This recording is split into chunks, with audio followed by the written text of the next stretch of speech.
오늘 이 시간은 예수님을 본받아라는 제목으로 말씀의 은혜를 나누도록 하겠습니다. 오늘 본문은 골로새서입니다. 골로새서는 여기 있는 골로새 교회에게 바울이 보낸 편지입니다. 바울이 어디서 보낸 편지냐? 지도에는 안 나옵니다만 로마에서 인편으로 보낸 편지가 골로새서입니다. 이 골로새 교회는 바울이 방문한 적이 없는 교회입니다. 바울이 가본 적도 없는데 교회가 세워졌어요. 좀 희한하죠? 어떻게 그렇게 된 일이냐? 바울이 3차 전도 여행을 할 때였습니다. 여기 에베소에서 2년을 머물렀습니다. 오래 머물렀죠. 그래서 많은 사람, 이 에베소 인근에 있는 지역의 많은 사람들이 에베소에 물건 사러 왔다가 볼일 보러 왔다가 바울의 소문을 듣고 말씀을 듣고 변화가 돼서 예수를 믿게 된 거예요. 그 중에 한 명이 에바브라라는 사람이 있었습니다. 에바브라. 그 에바브라라는 사람이 바로 이 골로새 사람이었던 거예요.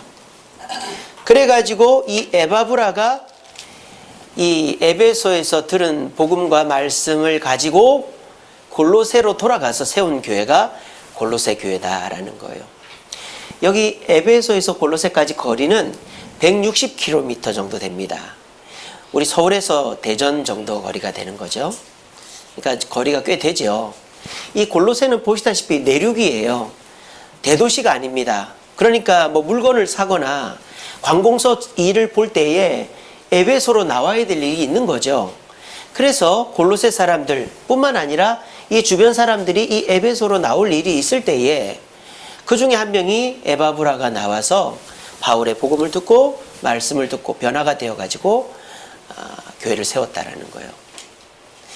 자, 그리고 이 골로새 교회는 참으로 좋은 교회였습니다. 그거 어떻게 알 수 있느냐? 골로새서에 나옵니다. 먼저 1장 5절에 한번 보시면 바울이 골로새 교회를 뭐라고 평가합니까? 너희를 위하여 하늘에 쌓아둔 소망으로 말미암음이니 곧 너희가 전에 복음 진리의 말씀을 들었다. 골로새 교회는 참된 복음의 바탕 위에 세워졌다라는 거죠. 기적이라든지 또는 축복이라든지 이런 거 아니라 에바브라가 들고 온 말씀, 복음의 근거에서 교회가 세워졌다는 거예요. 그리고 그 복음에 의해서 어떤 것을 받았느냐? 1장 6절에 보시면 이 복음이 이미 너희에게 이름에 너희가 듣고 참으로 뭐를?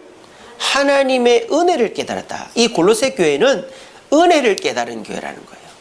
그래서 에바브라가 평신도가 교회를 세웠지만 하나님의 복음의 바탕 위에 세워졌기 때문에 은혜가 넘치는 교회였다는 거예요. 그 은혜의 결과로 생긴 게 뭐냐? 6절 끝에 보시면 은혜를 깨달은 날부터 너희 중에서와 같이 또한 온천하에도 뭐가? 열매가 맺어졌다.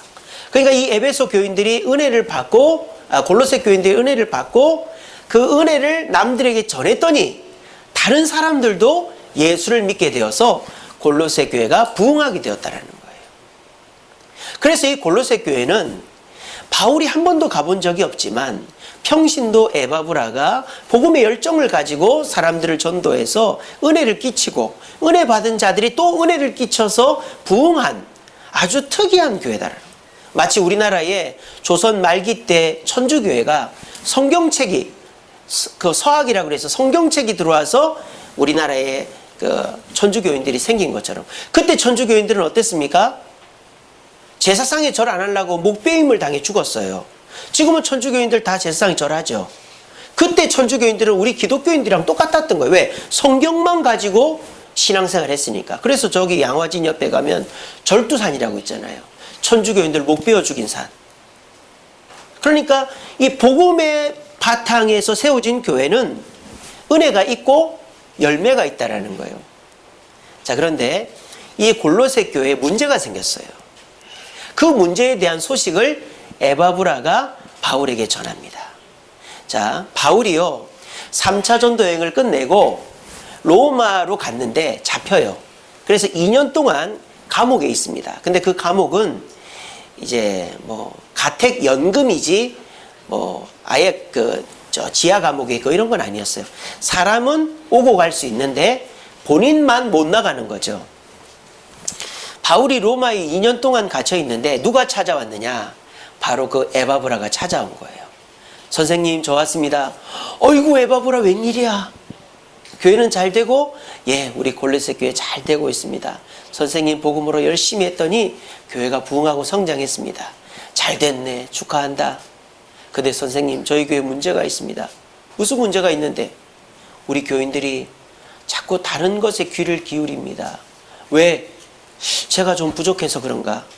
우리 바울 선생님이 세운 교회가 아니라서 그런가?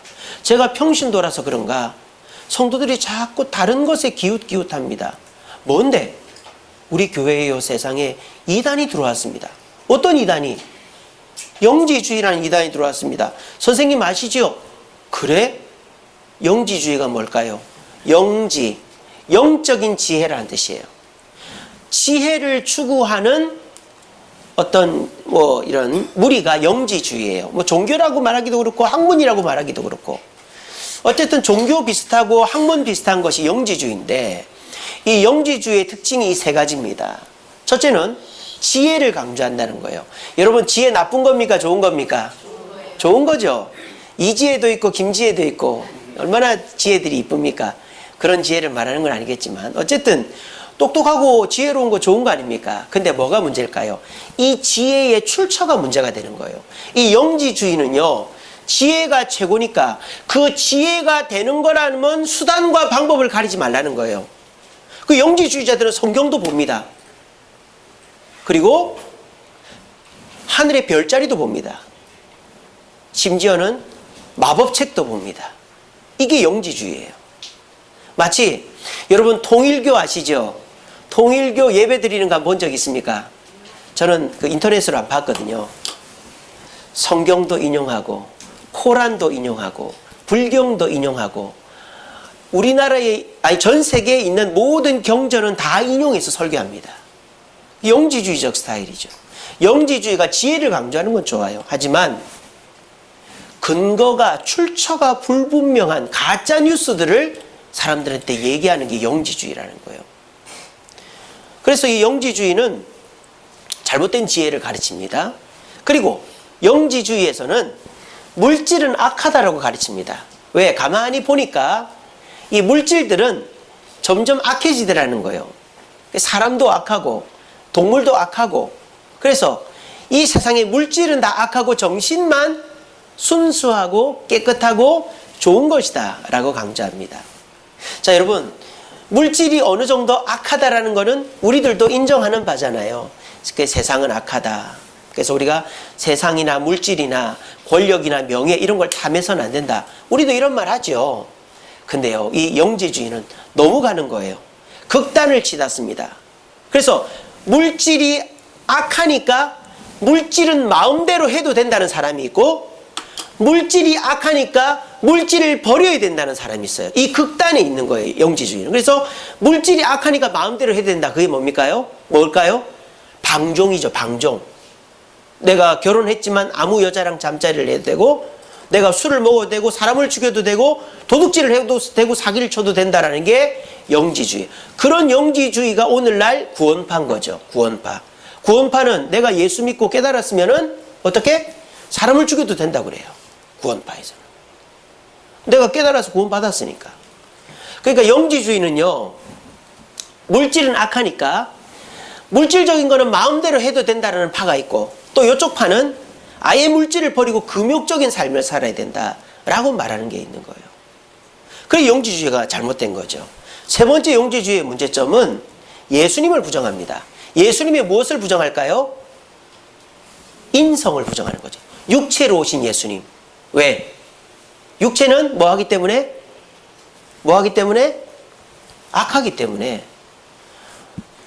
이 사람들이요, 물질은 악하다고 딱 단정을 지어놨기 때문에 예수님이 육체를 입고 오시면 안 되는 거예요. 왜? 예수님이 육체를 입어버리면 예수님은 악한 자가 되니까. 그 영지주의자들은 뭐라고 주장하느냐?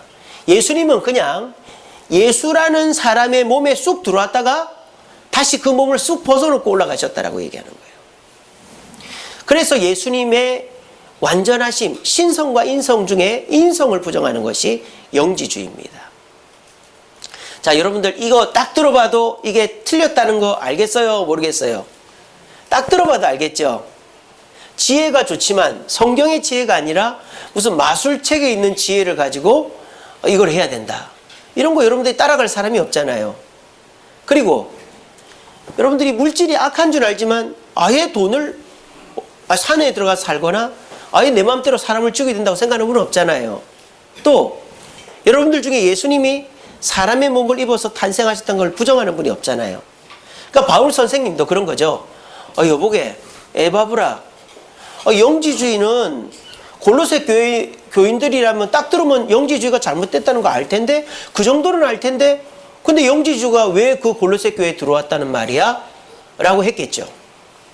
여기 계신 분들도 딱 들으니까 이런 거는 이단이라는 거 딱 알겠는데, 에바브라가 이렇게 얘기하는 거예요. 예, 그렇죠. 바울 선생님, 우리 교인들도 부족한 제가 목회를 해서 그런지 그렇겠지만은 이 정도는 다 분간합니다.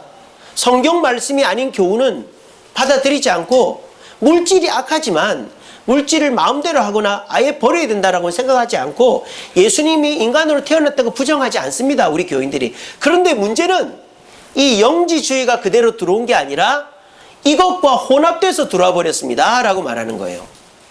뭐와 혼합이 됐느냐? 유대주의와 혼합이 된 겁니다. 2장 16절 보세요. 그러므로 먹고 마시는 것과 절기나 초하루나 안식일을 이유로 누구든지 너희를 비판하지 못하게 하라. 자, 이게 뭐예요? 유대인들이 하는 거잖아요.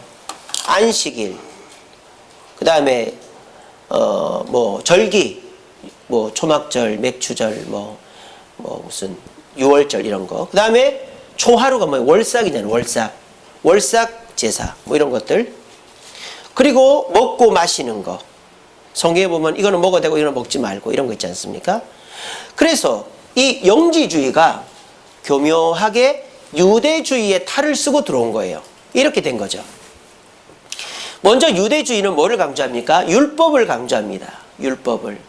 자, 그래서 율법에 안식일을 지키라 했으니까 철저히 지켜야 되고, 율법에 월삭을 지키라 했으니까 지켜야 되고, 율법에 절기를 지켜야 되니까 절기 안 지키면 막 야단치는 거예요. 이게 뭐하고 비슷합니까? 영지주의가 지혜를 강조하는 거랑 비슷하다 이 말이에요. 그래서 하나님의 복음보다 뭐를 강조해요? 율법을 강조하는 거죠. 영지주의랑 똑같은 겁니다. 하나님의 복음보다 지혜를 강조하는 것처럼 이 유대주의가 영지주의를 본받아가지고 복음을 무시해버리는 거예요. 그러니까 영지주의는 지혜로 복음을 무시한다면 그 교회에서 점성술로 성경 복음을 반박하면 안 되잖아요. 그러니까 율법으로 반박해버리는 거예요. 야, 예수 믿으면 천국 간다고 하지만 율법엔 이렇게 돼 있어. 율법도 지켜야 돼. 그러면서 복음의 권위를 누그러뜨려 버리는 거예요. 골로새 교회는 복음으로 세워진 교회인데 말이죠. 또 유대주의가 어떤 짓을 합니까? 금식과 금욕을 강조합니다. 그래서 먹고 마시는 것을 굉장히 사람들 먹고 마시는 거로 야단을 칩니다. 야, 그거 먹으면 안 되잖아. 지금 금식해야지. 왜 그런 거 하고 있어? 뭐와 비슷해요? 영지주의가 금욕이나 방종으로 치닫는 것처럼 그것과 비슷한 것이죠. 이거는 우리 교회의 뭐를 약화시키는 것입니까? 은혜를 약화시키는 것입니다. 금욕을 왜 합니까? 내가 참아야 된다. 이거 안 먹어야 된다. 이거 안 해야 된다. 금욕을 왜 합니까? 은혜 받으려고 하는 거잖아요. 절에 가서 108번 절을 왜 합니까? 내가 원하는 게 들어지려고 하잖아요. 금욕이라는 것은 우리가 금식하지 않습니까? 뭔가 내가 절실하게 원하는 것이 있을 때 하는 거예요. 그런데 우리 하나님의 은혜는 밥 굶는다고 내 몸에 상처 낸다고 주는 게 아니에요. 이방 종교에서나 그런단 말이에요. 그런데 이 유대주의는 금욕을 통해서 은혜를 받을 수 있다고 말하는 거예요. 이게 어디서 들어온 겁니까? 영지주의에서 들어온 거예요. 물질이 약하니까 물질을 절제하면 지혜가 발현되어서 내게 은혜가 임한다. 이게 영지주의거든요. 그러니까 골로새 교인들한테 물질은 악하니까 다 하지마. 영지주의자들이 그렇게 얘기했다. 그럼 그 말 안 믿죠. 근데 뭐라고? 율법에 이렇게 하라고 했으니 해야 돼. 그러면 사람들이 율법에 하는 대로 하면 은혜를 받는가 보다. 그래서 하나님의 무조건적인 은혜, 하나님의 전적인 은혜에 대해서 율법보다 그걸 더 우선하게 되어버린다. 그런 문제가 있었다는 거예요. 세 번째 골로새 교회의 문제는 뭡니까? 천사 숭배가 있었어요. 아니 어떻게 교회에서 천사를 숭배할까? 여러분 성경에 나옵니다. 그 18절 보세요.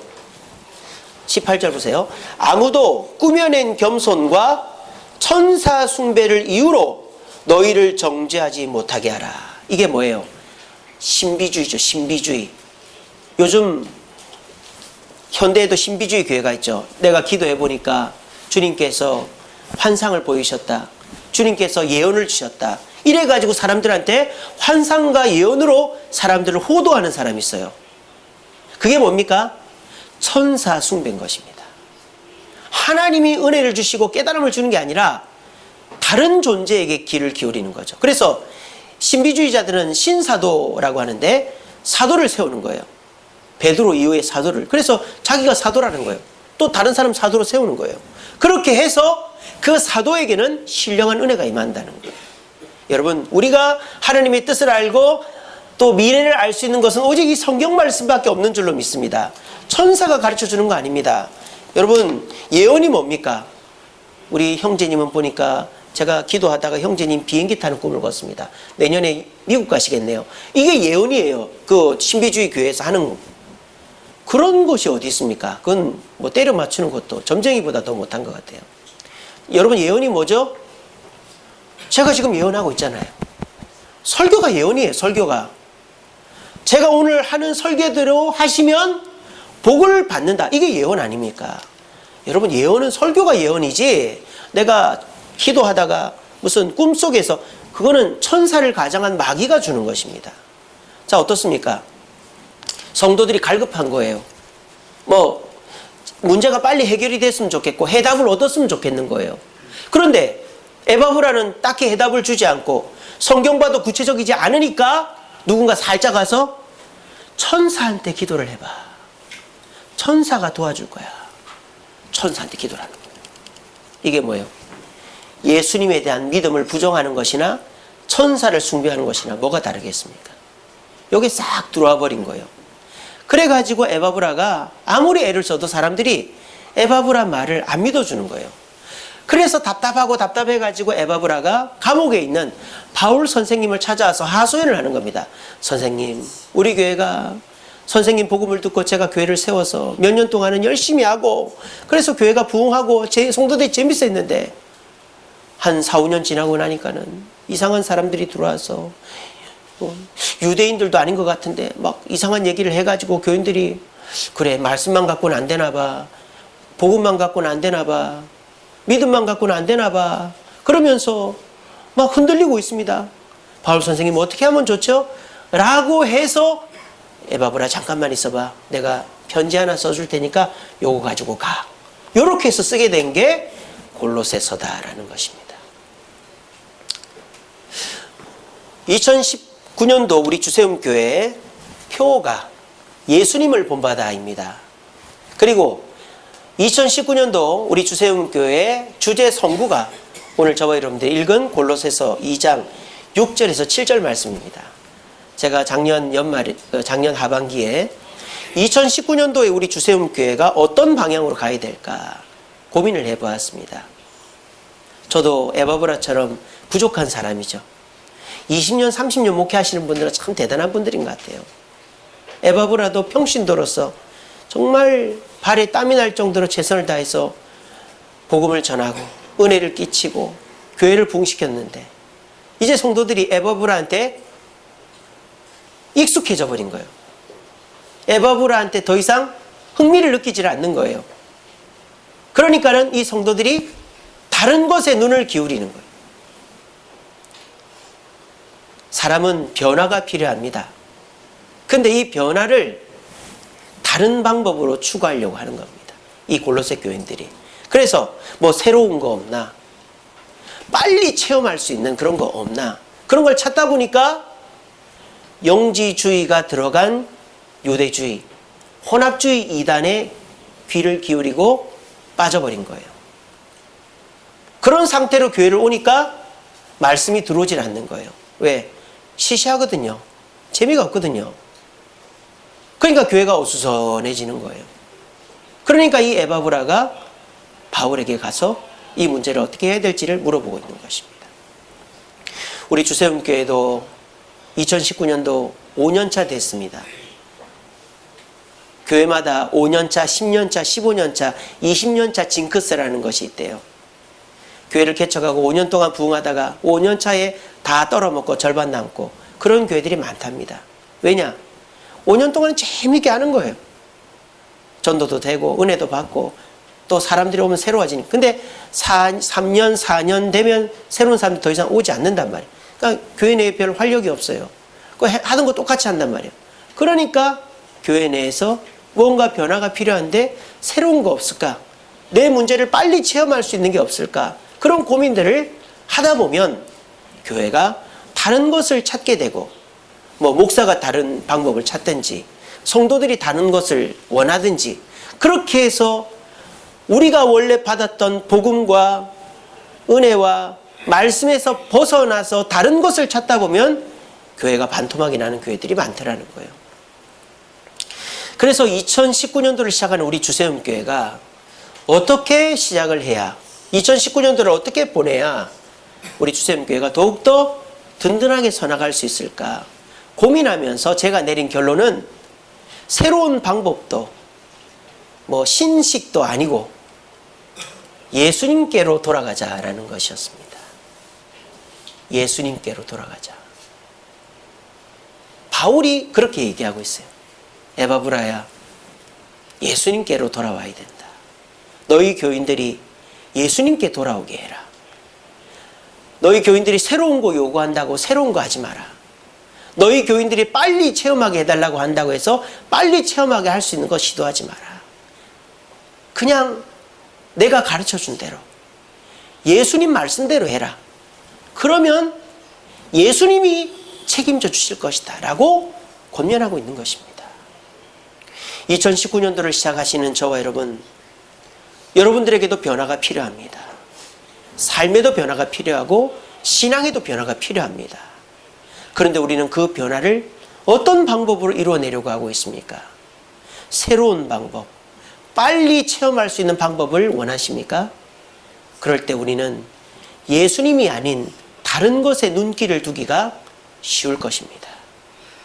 오늘 이 말씀을 통하여서 2019년도의 변화는 새로운 방법이나 새로운 시도가 아니라 오직 내가 처음 만나고 처음 발견했던 예수님께로 돌아가야 된다는 사실을 깨달으시고 예수님을 본받아 우리 주세움교회가 새로워지고 여러분들의 삶의 변화가 있는 축복이 있게 되기를 간절히 바랍니다. 그렇다면 오늘 사도 바울이 예수님을 본받되 어떻게 해야 변화를 바르게 이뤄낼 수 있다고 말하는가? 세 가지로 말하고 있습니다. 첫 번째는요, 바울이 이렇게 얘기합니다. 그러므로 너희가 그리스도 예수를 주로 받았으니 그 안에서 행해야 된다 라고 얘기하고 있습니다. 너희들이 바라보고 따라가야 될 대상은 지혜도 아니고 율법도 아니고 오직 예수 그리스도라는 것입니다. 자, 그런데 여기서 예수 그리스도를 따라가라 로고만 돼 있는 게 아니라 예수 그리스도를 받았다라고 돼 있어요. 뭐로 받았다고요? 주로 받았다. 이 주라는 단어는 헬라어로 퀴리오스입니다. 퀴리오스. 주인이라는 단어죠. 근데 이 주라는 단어는 아무나 못 써요. 누구한테 쓰는 단어냐? 로마에 가면 만신전이라고 있습니다. 만신전. 그러니까 만 명의 신이 있다 이 말이에요. 로마는 다 신이거든요. 왕도 신이고. 그래서 만신전에 그 신들에게는 다 퀴리오스라고 붙이는 거예요. 또 누구한테 붙이느냐? 황제한테 붙입니다. 근데 황제한테도 그냥 붙이는 게 아니라 그 황제가 황제 일을 다 하고 죽고 난 다음에 붙이는 게 퀴리오스예요. 우리나라도 그렇잖아요. 우리나라가 뭐 태종, 태세, 문단세 그래 부르지 않습니까? 태조, 뭐 이성계, 뭐 태종, 뭐 세종, 정조, 뭐 선조 이렇게 붙이지 않습니까? 그거는 살아생전의 이름이 아니죠. 왕의 이름은 외자예요, 외자. 이산, 뭐 이모, 이모. 왜 그렇게 했느냐? 왕의 이름을 함부로 못 부르게 외자로 하고 어려운 한자를 쓴 거예요. 그래서 왕의 이름을 함부로 부르면 귀양 갑니다. 그래서 조선시대 왕의 이름은 외자인데, 왕이 죽고 나면 종이나 조를 붙이죠. 뭐 선조, 세종. 종이라는 글자는 아버지의 대를 이으면 종이라고 해요. 근데 조는 아버지의 대가 아니라 뭐 조카라든지 무슨 다른 핏줄이, 그러니까 친척이지만 다른 핏줄이 왕이 되면 조로 붙여요. 그런 특징이 있습니다. 그래서 이 퀴리오스라는 단어는 신이나 황제에게만 붙이는 단어입니다. 그러니까 이게 무슨 말이에요? 너희들 다시 돌아오라는 거예요. 예전에 복음을 들었을 때 예수님을 주인으로 모셨잖아. 근데 지금 너희들의 주인이 누구냐 이 말이에요. 너희들의 주인이 예수님이냐 이 말이에요. 지금 너희들의 주인이 예수님이 아니니까 다른 데 귀를 기울이지 않냐 이 말이에요. 빨리 예수님께 돌아와야 된다 이 말이에요. 우리가 처음에 예수를 믿을 때에는 예수님 말씀이라면 콩으로 매주를 쓴다 그래도 믿었는데, 이제는 파트로 매주를 쓴다 그래도 믿었는데, 이제는 콩으로 매주를 써라 그렇게 해도 그게 진짜인가 아닌가 이렇게 하고 있다 이 말이에요. 왜? 이제는 주님이 내 주인이 아닌 거예요. 내가 주인이고 다른 사람들이 주인이고 지혜가 주인이고 율법이 주인이 돼버린 겁니다. 너희 교인들의 문제는 영지주의와 유대주의 혼합 이단이 들어와서 생긴 게 아니라 너희 성도들이 예수님을 주인으로 모시는 그 생각이 이제 없어졌다 이 말이에요. 그거를 다시 깨우쳐 주라는 거예요. 우리 삶에도 마찬가지입니다. 우리의 삶에 문제가 왜 일어날까요? 여러분, 문제가 없었던 때가 언제입니까? 우리는 항상 문제를 안고 살아갑니다. 그런데 우리가 요즘에 더 문제를 심각하게 느끼는 이유가 뭘까요? 우리 주님께서 이거를 맡아 해결해 준다는 믿음이 없기 때문이 아닙니까? 우리 주님이 나의 주인이시고 나는 그분을 따라가면 되는데 내가 다 책임져야 되고 사람들의 말에 귀 기울이니까 내 자신의 삶에 대해서 자신이 없고, 그러니까 지치고 절망하고 좌절하는 거 아니겠습니까? 골로새 교인들이 그렇게 됐다 이 말이에요. 너희들이 예수님을 주로 받아놓고 왜 지금은 예수님이 주인이 아니라 네가 주인이고 지혜가 주인이고 율법이 주인이냐 이 말이에요. 이 말씀 우리 주님 우리에게 하십니다. 여러분들의 주인은 누구십니까? 우리 주세움교회의 주인은 누굽니까? 예수님만이 우리의 주인이 되신 줄로 믿으시길 바랍니다. 내 신앙의 문제뿐만 아니라 내 삶의 구체적인 부분에까지도 우리 주님이 주인 되실 때 우리의 신앙은 나도 모르는 사이 급격한 성장을 보이는 것입니다. 여러분, 물을 막아놓으면요, 막혀있으면 물이 못 흘러가요. 근데 물이 흘러가려면 딱 터주면 되는 거예요. 그럼 확 나가는 거예요. 지금 여러분들이 주님의 은혜를 막고 있는 거예요. 내가 주인이고 세상 지식으로 세상 사람들의 이야기로 막고 있으니까 은혜가 못 나가니까 여기가 다 비어 있는 거죠. 터주시기 바랍니다. 예수는 주라고 인정하시기 바랍니다. 내 삶에 내 신앙뿐만 아니라 내 순간순간의 주인 되심을 인정하면 그 주님께서 여러분들의 삶의 변화와 축복을 가져다 주실 줄로 믿으시길 바랍니다.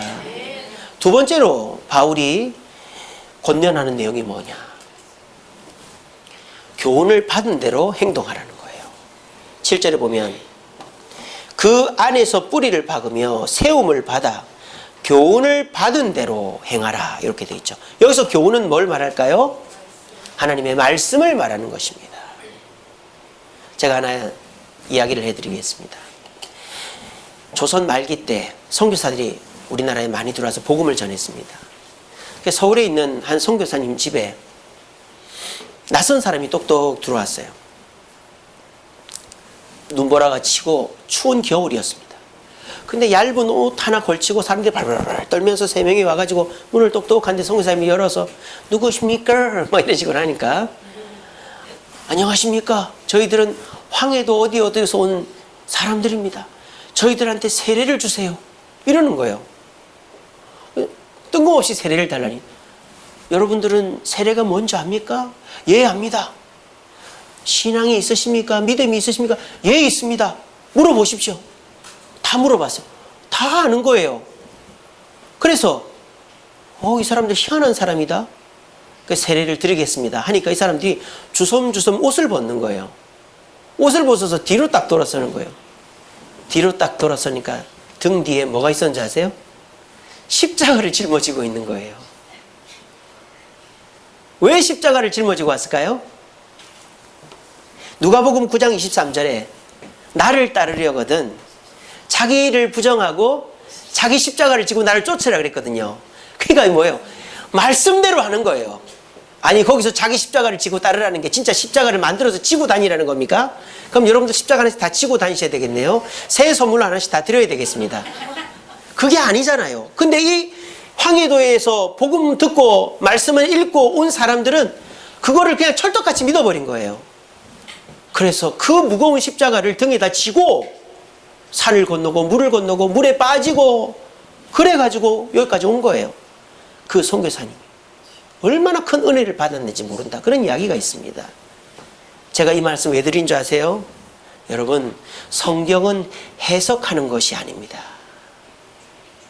성경은 받아들이고 믿는 것입니다.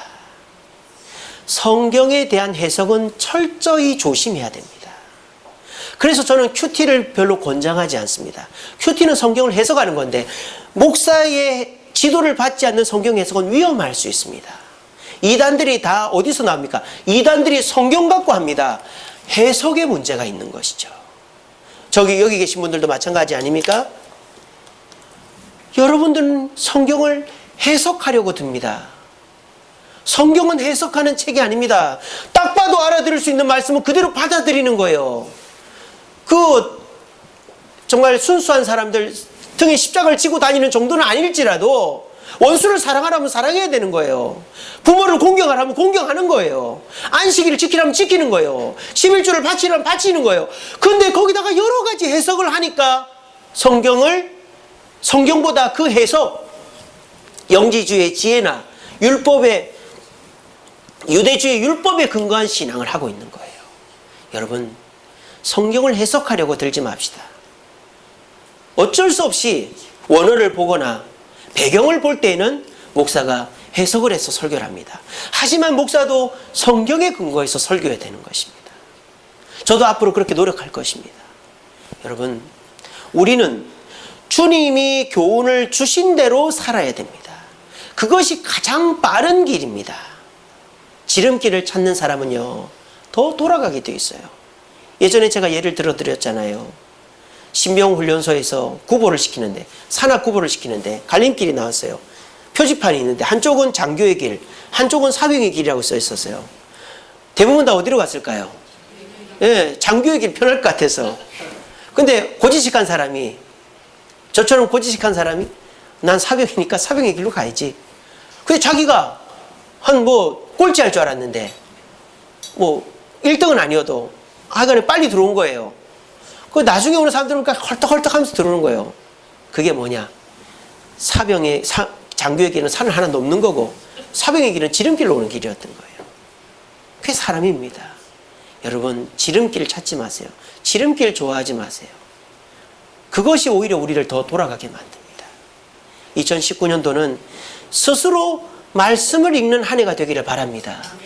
오늘 주보에 성경 읽기표 다 나눠드렸습니다. 하루에 3장, 평일 3장, 주일 5장이면 일독합니다. 여러분, 교회에서 말씀 읽는 것도 중요하지만 여러분 개인적으로 성경 읽는 게 얼마나 중요한지 아세요? 그러면요, 놀라운 경험을 하게 됩니다. 어떤 경험을 하는지 아세요? 말씀이 깨달아지는 경험을 하게 됩니다. 그리고 말씀이 내 삶을 변화시키는 경험을 하게 됩니다. 왠줄 아세요? 성령께서 여러분들에게 성경을 해석해 주시기 때문입니다. 제가 해석해 주는 게 좋겠습니까? 성령님이 해석해 주는 게 좋겠습니까? 비교할 바가 못 되죠. 저는 실수할 때도 있고 좀 틀릴 때도 있고 맨날 똑같을 때도 있어요. 하지만요, 여러분들이 집에 가서 1장씩 3장씩 성경 읽으면요, 어떨 때는 졸다 있고 어떨 때는 뭔 말인지도 모르지만 여러분들이 집에서 성경 읽을 때 성령께서 신기하게 깨달음을 주시는 거예요. 아이고 목사님, 전 성경 봐도 졸리기만 하고 아무것도 안 깨달아지던데요. 그거는 한두 번 본 사람 얘기입니다. 한 달만 해보세요. 하루에 3장씩 한 달만 읽어보세요. 반드시 성령의 깨달음을 얻게 되실 것입니다. 그러면 성경 읽기를 그치지 않게 될 것입니다. 부디 여러분들의 삶의 변화는 하나님의 말씀을 해석하지 않고 그대로 받아들이는 것에서부터 출발하는 줄로 믿으시고, 오늘부터 이 성경 읽기표 비금 꾸어가면서 우리 성경 통독을 합시다. 그렇게 해서 우리 모두가 말씀의 교훈을 그대로 받아들임으로 하나님의 변화를 체험하는 저와 여러분 되기를 간절히 바랍니다. 마지막으로 바울이 권면하는 바가 무엇입니까? 믿음 위에 굳게 서라는 것입니다. 7절 끝에 보면 믿음에 굳게 서서 감사함을 넘치게 하라 그랬습니다. 여기서 믿음에 굳게 서라. 그렇죠. 우리가 믿음 위에 굳게 서야죠. 그러면 이 믿음이라는 게 도대체 뭔가요? 우리는 믿음이라는 거를 무슨 신뢰, 어떤 열정, 어떤 결단, 무슨 순교, 이런 너무너무 무거운 주제로 생각을 합니다. 근데 여러분, 우리가 믿음에 대한 가장 대표적인 성경 구절, 요한복음 3장 16절 아닙니까? 하나님이 세상을 이처럼 사랑하사 독생자를 주셨으니 이는 저를 믿는 자마다 멸망치 않고 영생을 얻게 한다 그랬잖아요. 여기서 사람들은 다 저를 믿는 자마다 영생은, 여기에 강조점을 두는 거예요. 자, 그런데 그런 일이 벌어지게 된 근거가 뭐죠? 하나님이 세상을 이처럼 뭐해서? 사랑해서 독생자를 줄 정도로 우리를 사랑했단 말이에요. 제가 이번 우리 중고등부 동계 수양회 때 설교하려는 주제 중에 하나가 이겁니다. 하나님이 기뻐하시는 게 뭘까요? 우리가 헌금 많이 하고 봉사 많이 하고 전도 많이, 물론 그런 거 기뻐하시죠. 근데 하나님이요, 그런 거 해도 안 기뻐하실 때가 있어요. 그게 뭔지 압니까? 우리가 그런 걸 하면서도 하나도 기뻐하지 않으면 하나님도 기뻐하지 않습니다. 하나님이 기뻐하실 때는 여러분들이 기쁠 때입니다. 여러분들이 기쁠 때 하나님도 기쁜 거예요. 부모랑 똑같습니다. 여러분들이 봉사하면서 얼굴 찡그리고 예배 드리면서도 딴 생각하고 하나님 앞에 헌신하면서도 불평불만하면 그거는 아무 소용이 없는 거예요. 하나님 기뻐하지 않는 거예요. 하나를 해도, 예배만 드려도, 여러분들이 봉사 한 가지만 해도 기쁨으로 하면 하나님도 기뻐하시는 거예요. 이게 뭡니까? 하나님의 사랑은 대단하고 거창한 것이 아니라 그 하나님의 사랑을 믿는 자에게 하나님은 사랑을 받으시고 사랑을 베푸신다는 거예요.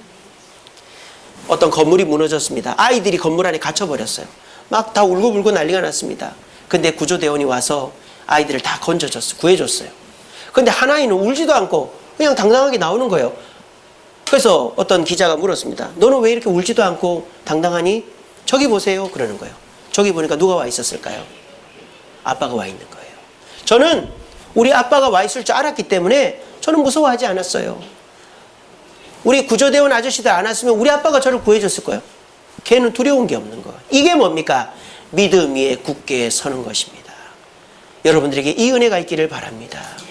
하나님은 절대 우리를 포기하지 않으십니다. 하나님은 우리가 웃어야 하나님도 웃으십니다. 그것이 믿어지는 자는 찡그릴 수가 없어요. 왜? 내가 찡그리면 하나님도 찡그리시는데, 내가 쾌락을 즐기고 내가 세상 만족에 취해 있는 그것은 하나님 기뻐하지 않단 말이에요. 그런 즐거움을 말하는 게 아니라 하나님이 기뻐하는 일을 하면서도 찡그리고 불평하면 우리는 하나님의 기쁨이 될 수가 없는 거예요. 그런데 내가 기뻐하고 즐거워하고 하나님의 사랑을 믿는 이것을 하나님은 기뻐하신다. 그리고 내가 조금만 더 참자, 하나님은 나를 사랑하시고 나를 축복하셔, 그 믿음 갖고 있으면 여러분들의 삶에 변화가 있고 축복이 임하게 되어지는 것입니다. 오늘 바울은 교회가 어수선하고 새롭고 짜릿한 것에 빠져있는 골로새 교회에게 이 세 가지 권면을 통해서 해결책을 제시합니다. 그러면서 결론적으로 하는 말이 이겁니다. 같이 읽어봅시다. 시작. 너희가 그리스도와 함께 다시 살리심을 받았으면 위의 것을 찾으라. 아멘. 여러분, 우리가 새로워질 수 있는 것은 땅에 있지 않아요. 여러분들 올 한 해 계획들을 많이 세우셨죠? 내가 돈을 좀 더 벌어야 되겠다. 몸이 좀 건강해져야 되겠다. 내가 좀 더 승진을 해야 되겠다. 자녀들이 땅의 것에서 내 변화와 성공을 기대하고 있지 않습니까?